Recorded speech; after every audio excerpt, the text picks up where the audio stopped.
Hey, how's it going, everyone? Today I'm going to be talking about this unit right here. I want to talk about some issues that I've ran into and how it's been treating me so far. For the most part, it's been a super solid unit and I would definitely recommend this, but it does have some flaws. For one, when I'm using Apple Carplay and I have Waze running in the background and music is playing, every time it calls out for a direction, my music will kind of cut off, but then it'll resume playing normally. It's nothing too concerning, but it can get a little annoying from time to time. And then when I bought this unit,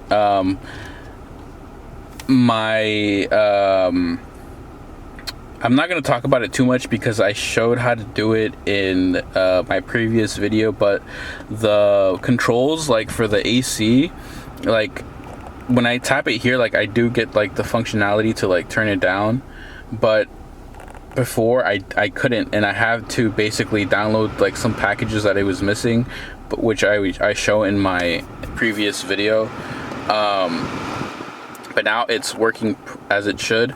But a common issue that I have people been hearing, that I've been seeing, is that AC window will come up out of nowhere, and that can get annoying. But one thing you could do is you can go to your settings, go to this settings, because there's two settings. There's car settings, and then there's this setting. So you're gonna go to this one, and then you're gonna wanna. All right, see, I already have it set to here. You're gonna want to go to the tab where it says original. You're gonna click on original, and then from original, you're gonna want to go to air conditioning display. You're gonna click on that, and then you want to make sure to have it set to 6 seconds or 4, depending however long you want it. I have it set to 6. But you can also like play around with stuff like this. Like if you want to show you like your air temperature, you can have it set to turn on. It'll tell you like how cold it is, but I just like to have it off. Another cool thing from here that you could do, I don't know if it's in this window or a different window. I think it's in a different window, but you can have it set to show your battery voltage. So it's something to keep in mind, like you know, just in case like your battery's running low. It's something cool to have. All right, one more thing. In the same settings tab of the AC stuff, we want to scroll to reverse, and a lot of people saying that they weren't getting images while backing up, right? So for reverse system selection, we're gonna want to have it to NTSC, and you want to have that if you're running the factory camera. For those who are running the aftermarket camera that came with the car kit, you are gonna want to have it run as I believe it's 720p, but as you can see here, these are all the settings you can put, depending which one you want to see, but the one that works with the factory one is this one. Because if we put it to like, let's say 720p with 25 frames per second, we're not gonna get anything. Like this is what we get, and obviously we don't want that. So we're gonna switch it to NTSC. Once we have it set to that, everything is working perfectly. I will say, when I got this head unit, I did encounter an issue where I wasn't getting any images. Like I had it set to that specific setting and nothing was working. For one, you want to make sure that in the kit it comes with an OBD2 connection. You want to make sure that that OBD2 is connected to your OBD2 port, because that's how the reverse camera gets, or the head unit gets signal to power the reverse camera to get an image. So make sure you have that connected. But my issue for me was that I had a faulty wiring harness that connects to the camera, and thankfully the seller was kind enough to send me a replacement harness, and it's been working fine ever since. And yeah, I have no complaints from that end. Another common question that I've been getting is if these side buttons work, and they do, right? In these side buttons, you're gonna get this one's for the like air filtering This one's like for the phone, so I'll go through these. So like this one, it'll pop up like your phone settings or like Bluetooth stuff, and right here, this is to mute it. As you can see, if I press it, it mutes it. I have heard people say that it doesn't work, but for mine it does. And here is the source button, so if I press it, it'll go through it. It's probably going to go to the radio, so I don't want to hit it, but it does work.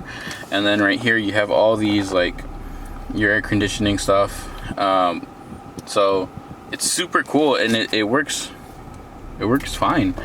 Oh, one thing is that for some reason, well, not some reason, but this head unit does not pick up as many radio stations as it did before, and I know this could be a pretty bad deal breaker, because I know there are some people who just like to listen to the radio from time to time, and this one has a weak signal.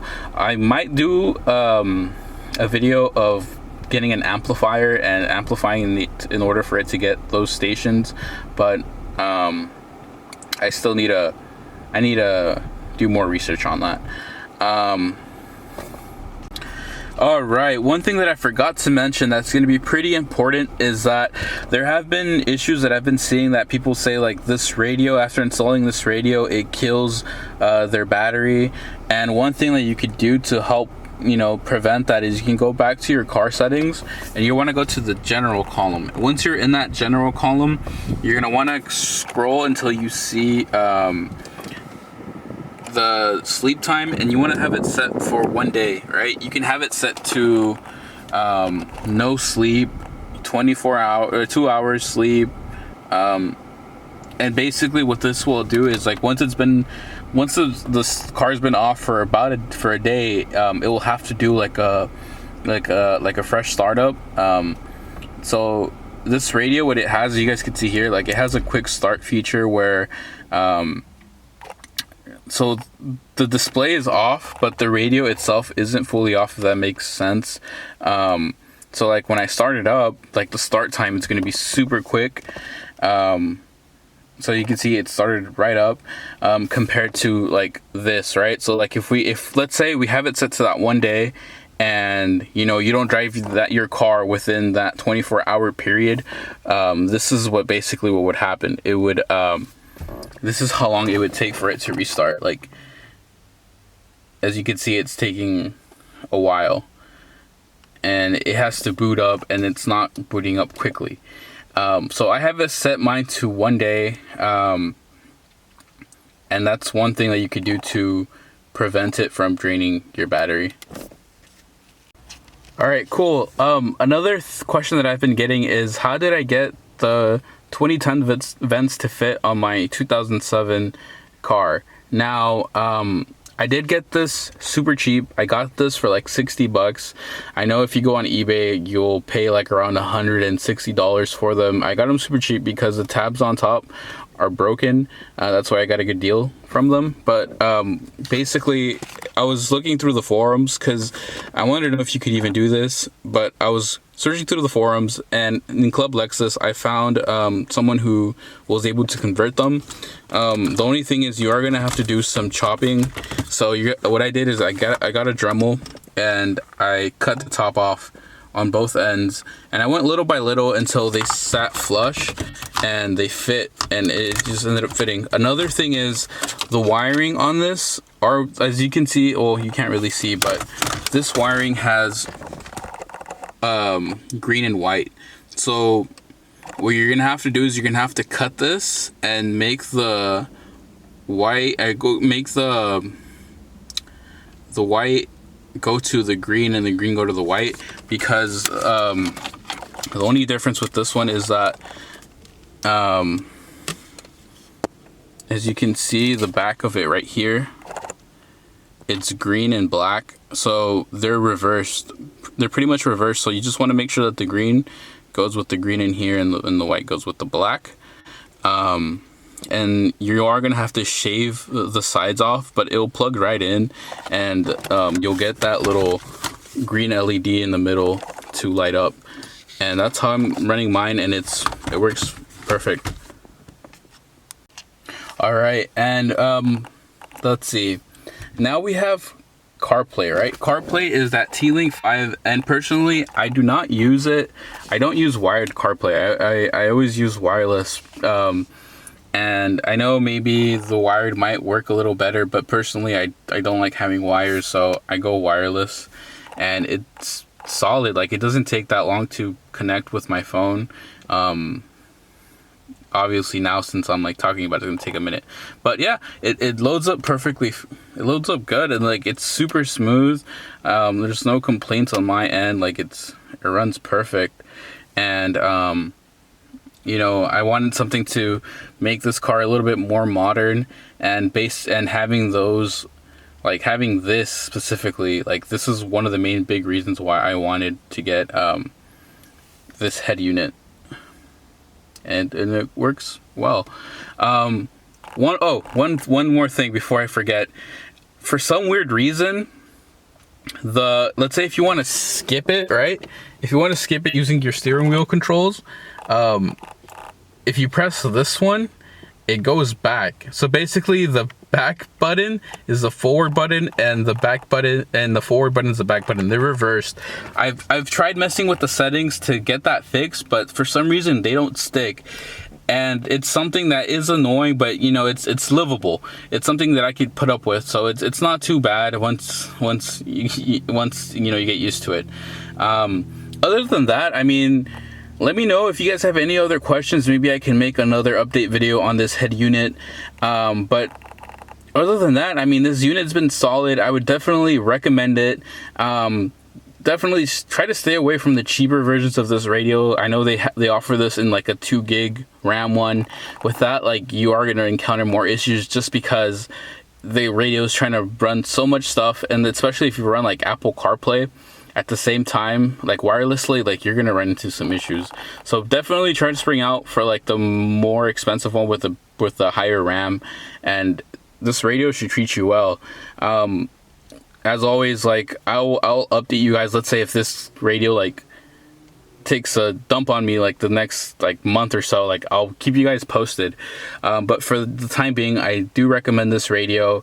The sound quality is pretty on par to how the old unit was, if not a little bit better. The cool thing is, I'm not too much of an audio head, but you have an equalizer here, which is this app right here, the DSP. So we're gonna click on that, and you get to mess with all these cool settings, which I'm not an audio head, but for those who know, like I'm pretty sure you guys can get like your sound working very well. Oh, one more thing. The steering wheel buttons, it's like a master controller. So like this will have like how high you can do. Like it just makes like the bass like sounds super strong, like the higher you go up, and the knob is like the regular like volume. But yeah, super solid radio. Alright guys, so this pretty much sums up this video. Like I said, this is a solid head unit, and I definitely recommend this. And you know, it does have some faults, but you know, it's something that it's not too common. It's something that, you know, I would definitely recommend. And like I said, if this unit does have any issues where it just completely like breaks on me, I will let you guys know. But for the most part, I definitely recommend this. And you know, let me know if my camera quality is a lot better. Before I used to film with my phone, but I got a camera because I want to get into car photography. But you know, maybe I'll start doing more like vlog style videos where I go to car meets and I start recording cars that are there. Maybe it kind of sucks that this car doesn't break, which is, you know, it's a good thing, but I can't really make content on this car. But you know, anything that breaks on this or I do something to this car, like I'll definitely make a video about. But this car has been super solid. I am planning to make a video. I'm about to hit 300,000 miles. Ignore the Christmas tree lights. Yeah, it's like a TPMS. And then also, this car, I did get into an accident. If you look at my previous videos, and I'm missing like an ABS sensor, which I'm pretty sure it's a wiring issue, and it's something that honestly I don't want to mess with, or not that I don't want to mess with, but it's more of a hassle than, you know, what it's worth. So I'm just gonna leave it be. It doesn't bother me. So but yeah, I'll make a video about this car hitting 300,000 miles, and you know, I'll talk about like some of the stuff that I've had to replace in the past, and you know, just little things. But yeah, as always, guys, I hope you guys stay safe out there, and you know, stay tuned for the next video, and I hope you guys have an amazing day.